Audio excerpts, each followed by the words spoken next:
This is a video on graphically comparing typical intervals on side-by-side histograms.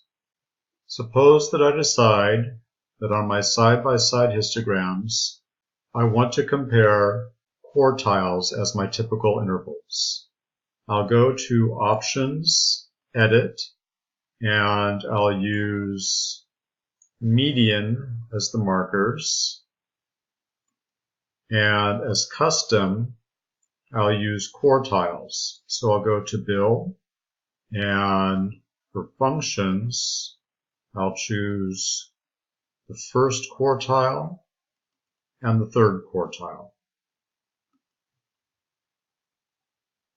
Q1, and I'll use X, Q1 of X.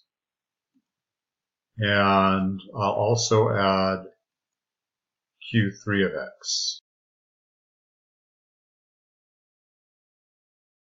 And compute.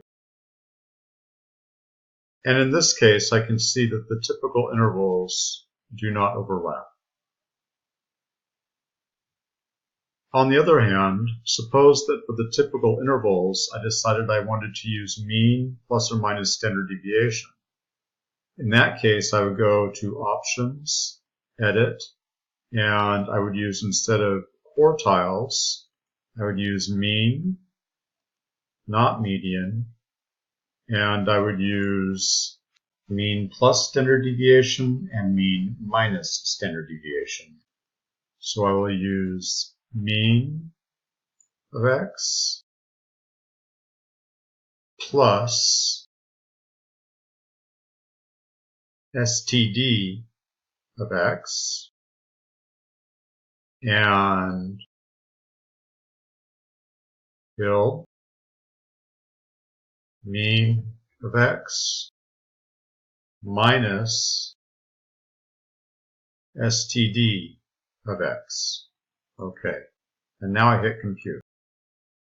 And again, I can see there's no significant overlap in the typical intervals. And this concludes my video on comparing typical intervals graphically on a histogram.